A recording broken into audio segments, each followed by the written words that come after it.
নমস্কাৰ প্ৰিয় শ্ৰোতাসকল, সকলোলৈ স্বাগতম। ধাৰাবাহিক উপন্যাস পাঠ অনুষ্ঠানত আমি পাঠ কৰি আছোঁ হোমেন বৰগোহাঁইদেৱৰ কালজয়ী উপন্যাস হালধীয়া চৰায়ে বাওধান খায়। এয়া দ্বাদশ খণ্ড। আঘাতৰ প্ৰথম যন্ত্ৰণাখিনি সাম কাটি অহাৰ পিছত ৰখেশ্বৰৰ ঘৈণীয়েকে কিছু চিন্তা কৰিবলৈ চেষ্টা কৰিলে।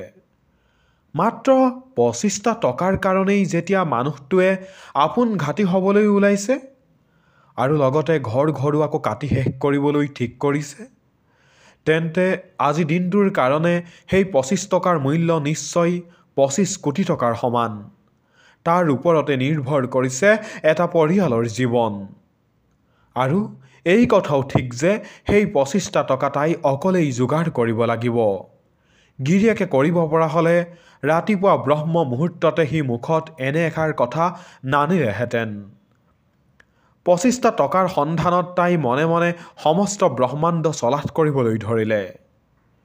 বিক্ৰী কৰিবলৈ ঘৰত এনে এপদ বস্তু নাই যাৰ বিনিময়ত তাই ২৫টা টকা পাব পাৰে। যি বা এখন এৰীয়া কাপোৰ আছিল তাকো কেতিয়াবাই গিৰিয়েকে নি মণ্ডলক ভেটি দিলেগৈ। গাইজনীও কেতিয়াবাই বিকি হ'ল।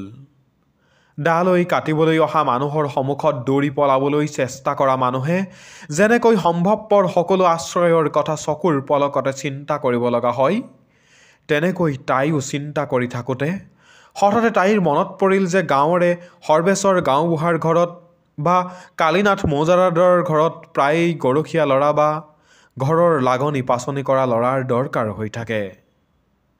সোণটিক যদি তাই কোনোবা এঘৰত চাকৰ হিচাপে সুমুৱাই দিব পাৰে, তেন্তে আগধন হিচাপে টকা ২৫টা পোৱাটো হয়তো অসম্ভৱ নহ'ব। ইমান পৰে তাইৰ মনটো দিক বিদিক শূন্য হৈ থমকি ৰৈ উশাহ ল'বলৈ সময় পালে। খুব স্পষ্টভাৱে নহয়, ভাগৰুৱা মানুহে ভৰি চোঁচৰাই চোঁচৰাই খোজ কঢ়াৰ দৰে তাইও ক্লান্ত অৱসন্ন মনেৰে এই চিন্তাটোকে ইলুটি সিলুটি ঘূৰাই পকাই দৌৰি ফুৰিছিল। এই চিন্তাটো মনলৈ অহাৰ লগে লগেই তাই খন্তেক পৰীক্ষা কৰি চাবলৈ ধৰিলে। লগে লগে পৰৰ ঘৰৰ চাকৰৰ ৰূপত সোণটিৰ ৰূপটো তাইৰ চকুৰ আগত ভাহি উঠিল।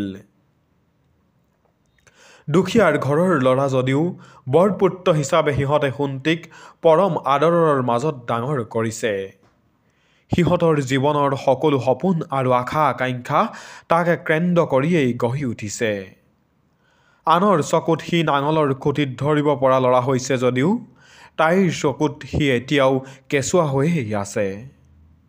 ৰাতি কেতিয়াবা ভায়েক ভনীয়েকহঁতক দূৰলৈ ঠেলি দি সি এতিয়াও মাকৰ ডিঙিত সাৱটি ধৰি শুবলৈ হেঁপাহ কৰে। তদুপৰি পঢ়া শুনাৰ প্ৰতি তাৰ ভীষণ আগ্ৰহ। তাৰ অকণমানি প্ৰাণটোৱেও হয়তো স্বপ্ন দেখে যে পাৰিলে অলপমান পঢ়া শুনা কৰি সি অন্ততঃ বাপেকতকৈ জীৱনটো অলপ বেছি ভাল আৰু বেলেগ কৰিবলৈ চেষ্টা কৰিব। সেই ল'ৰাক তাই কোন সতেৰে স্কুলৰ পৰা এৰুৱাই আনি লোকৰ ঘৰত চাকৰ থৈগৈ। লোকৰ ঘৰত সি অস্ত্ৰ প্ৰহৰ গালি শপনি খোৱা আৰু লোকৰ পাতৰ এৰেহা খোৱা দৃশ্য তাই চকুৰ আগত কেনেকৈ চাই থাকিব। কথাবোৰ ভাবি ভাবি নিজে ক'ব নোৱাৰাকৈয়ে তাইৰ দুই চকু কাটি ধাৰাসাৰে পানীৰ বাহিৰ হৈ আহিল। চকু পানীখিনি মচিবলৈ তাই কোনো চেষ্টা নকৰিলে। কিন্তু তাই অৱশেষত ঠিক কৰিলে যে সোণটিক পৰৰ ঘৰত চাকৰ ৰাখি ২৫টা টকা যোগাৰ কৰাতকৈ গোটেই ঘৰখন আপোন ঘাটি হোৱাও বেছি ভাল। কিন্তু আপোন ঘাটি হোৱাৰ আগতে এটা শেষ চেষ্টা নিশ্চয় কৰি চাব লাগিব। সীমাহীন অন্ধকাৰৰ মাজত পোহৰৰ এটা বিন্দু বিচাৰি তাই ব্যাকুলভাৱে চাৰিওফালে চাবলৈ ধৰিলে। গোটেই ৰাতি গিৰিয়েকে অস্থিৰভাৱে ইলুটি সিলুটি কৰি চটফটাই আছিল। সিহঁতৰ বাঁহৰ বিচনাখন ৰখেশ্বৰৰ চটফটনিত গোটেই ৰাতি কেৰমেৰাই আছিল। কিন্তু এতিয়া সি মৰা মানুহৰ দৰে নিথৰ হৈ পৰিছে। বোধহয় টোপনি গৈছে। সমস্যাৰ ভাৰখন ঘৈণীয়েকৰ কান্ধত পেলাই দিয়াৰ লগে লগেই টোপনিয়ে বোধহয় তাক হেঁচা মাৰি ধৰিলে। কিন্তু অলপ পিছতেই সি সাৰ পাই উঠিব আৰু উঠিয়েই সি প্ৰথম প্ৰশ্ন কৰিব, টকা ২৫টা যোগাৰ হোৱাৰ কিবা ব্যৱস্থা হ'লনে নাই? তাই যদি নাই হোৱা বুলি উত্তৰ দিবলৈ হয় তেন্তে আজি তাইৰ ফালে সৰ্বনাশ। গিৰিয়েকে গৰু মৰা দি মৰিয়াই তাইক আধা মৰা কৰিব। 7টা ল'ৰা ছোৱালীৰ মাক হোৱাৰ সমান সময় তাই ৰকেশ্বৰৰ লগত ঘৰ কৰিছে। কোন অৱস্থাত সি কেনেকুৱা আচৰণ কৰিব সেই কথা তাই আগতেই কৈ দিব পাৰে। ৰকেশ্বৰে যেতিয়াই নিজে কোনো এটা সমস্যাৰ সমাধান কৰিব নোৱাৰা হয় বা সংসাৰৰ লগত যুদ্ধত সি হাৰি যোৱা যেন অনুভৱ কৰে তেতিয়াই সি কিবা নহয় কিবা এটা অজুহাত উলিয়াই ঘৈণীয়েকৰ ওপৰত মাৰধৰ আৰম্ভ কৰে। সংসাৰৰ ওপৰত সমস্ত আক্ৰোশ সি ঘৈণীয়েকৰ ওপৰতেই জাৰি শেষ কৰে।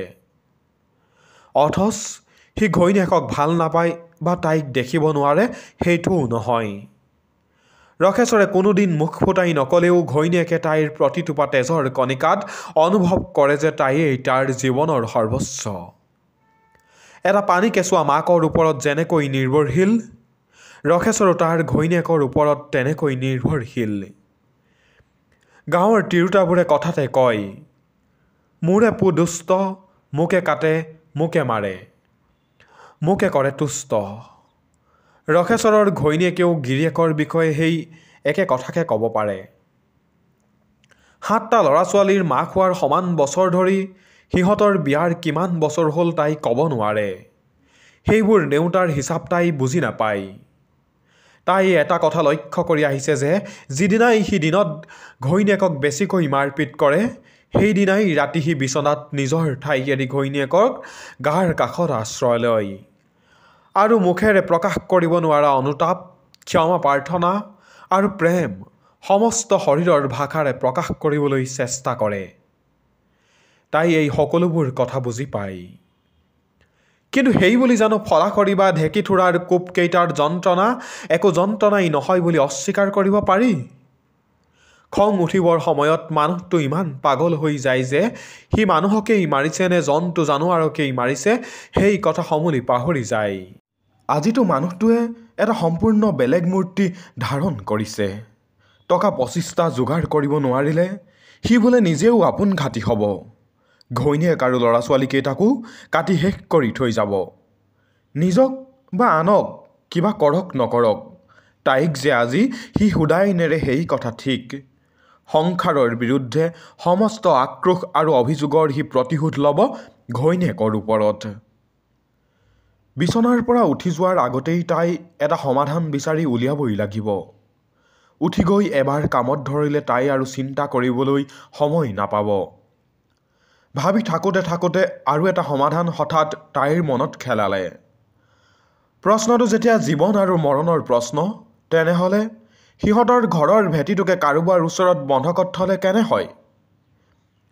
ভেটিটো বন্ধকত থ'লে কমেও নিশ্চয় 100টা টকা পোৱা যাব। সিহঁতৰ মোকৰ্দমাখন 25টা টকাতেই নিশ্চয় নিষ্পত্তি নহয়।